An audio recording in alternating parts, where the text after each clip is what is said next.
Chào mừng các bạn quay trở lại với The Fuck Channel và hôm nay mình sẽ làm phần 2 của game Her Story. Giờ chỉ chờ load game.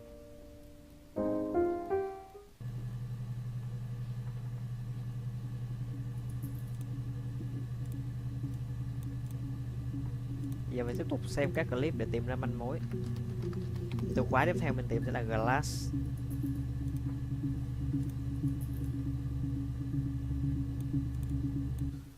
No, he doesn't have any tattoos. He has a scar down here near his stomach, past his hip. Cut himself with some glass. That was before, a long time ago. He looks just like the photo. He's not got his glasses on here though. He takes them off with the camera. But he needs them to see properly, you know. He has to read a newspaper or a menu in a restaurant. Not book so much, or watching TV. He likes TV. Vậy là mình có thêm một số thông tin về nạn nhân Simon.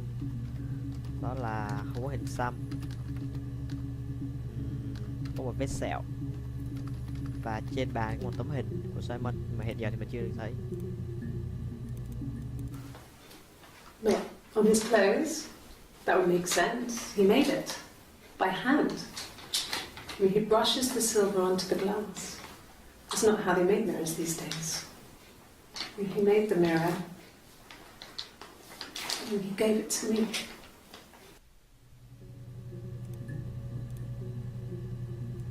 No, I've had enough coffee for today, thanks. Glass of water. Nhỏ này có vẻ là không thích uống cà phê, thích uống nước. Quên, nó cái hình xăm bên tay trái. Đây là đầu tiên nhìn thấy cái hình xăm của nó.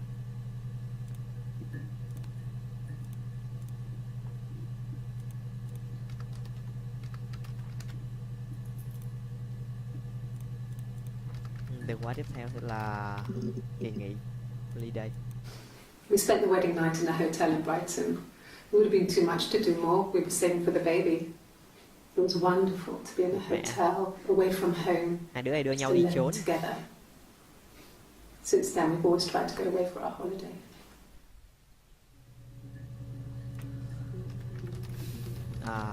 Từ khóa mình để lại là hotel. We spent the wedding night in a hotel in Brighton. It was wonderful, away from just tried to go away.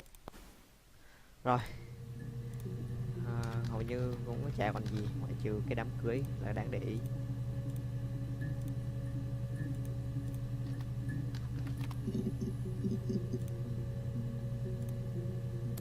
Rome không có gì hết.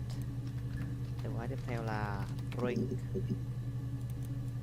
No, not drugs. I mean, he drinks, but never very much. He goes to the pub and has one or two. Sometimes we go together.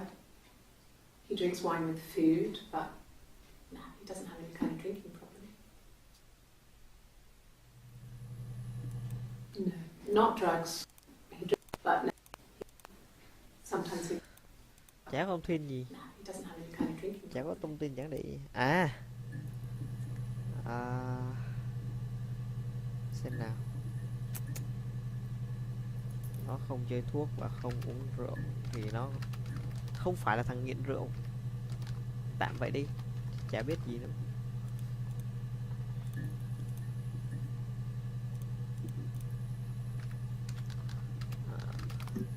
Peter không có gì hết.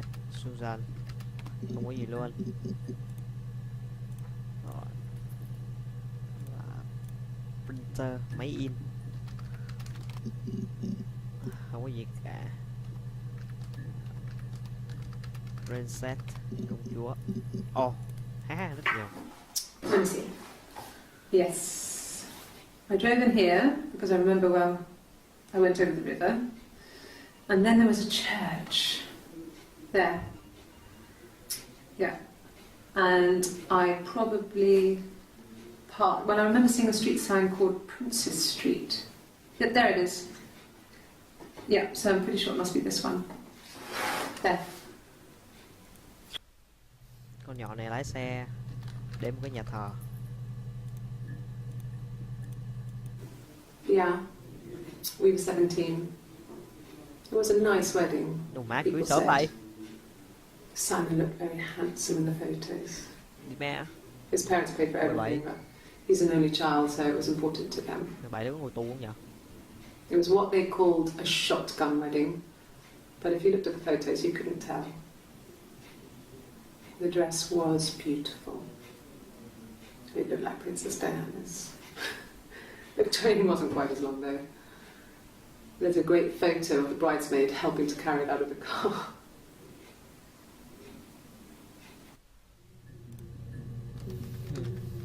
17 tuổi. Cái này thật quan trọng ấy. Công chúa Diana. Không biết là con nào. It wasn't the present so much. It was one of those arguments that 25 tháng 6. Wow. Lúc này là con nhỏ này chưa có hình xăm.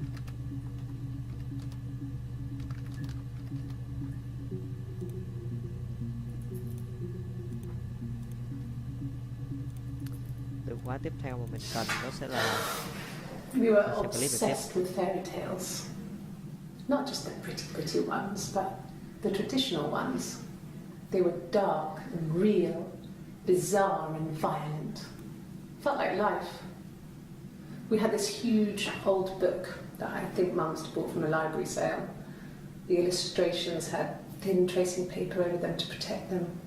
They were in colour, shiny plates.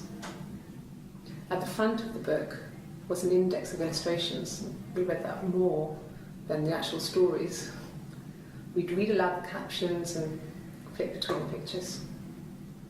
There was something intimate about peeling back the tracing paper, undressing the pictures. They were dark. We had this huge, I think Mum must have bought from a library sale. Chuyện cổ tích à?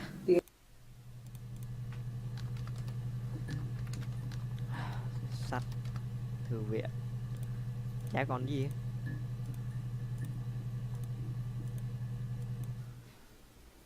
Simon isn't. Accident, tai nạn. Đây có. When I was 8, Mother died. She slipped down the stairs. It was an accident. I had read a diary at that point and I knew she wasn't my real mother. So I burned the diary that day and I left. Walked out and across the street. Mẹ nó mất năm nó 8 tuổi. Nhưng mà ghi cái gì vào đây nhỉ? Có một cuốn nhật ký. Mẹ nó có một cuốn nhật ký mà nó đốt đi rồi.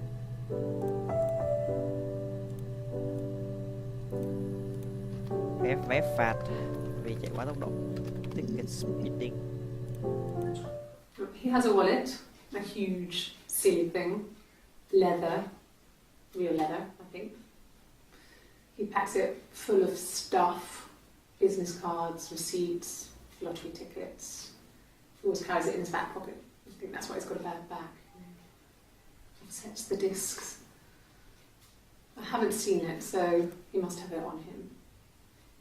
He always takes it out of his back pocket before when he comes in, if he's in the house. Không có thông tin gì đáng lưu ý. I remember the ticket, of course. I paid it without telling Simon. Didn't want to get told off. And they put points on the license.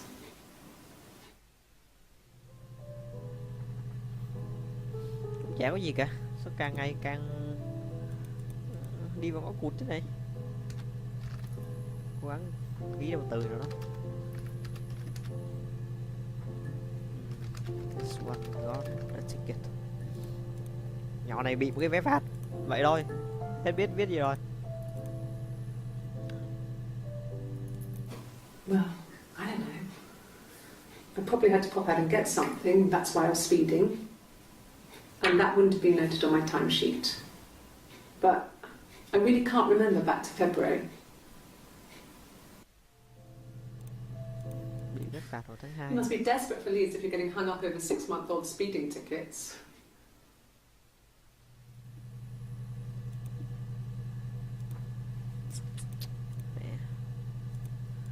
skip á.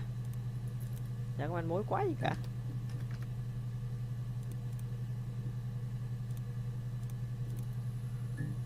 Lại mirror. Đây, có clip mới. The mirror. I can't remember. I put it somewhere safe. Upstairs, I think. I haven't looked at it since.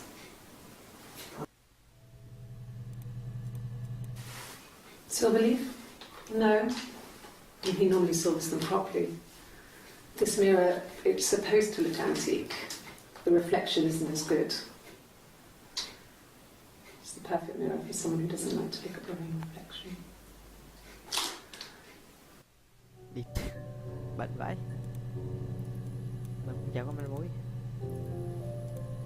Xem được cũng nhiều clip rồi đấy chứ. Hẹn gặp các bạn vào lần sau. Tạm dừng ở đây được rồi. Xem nữa đau đầu lắm.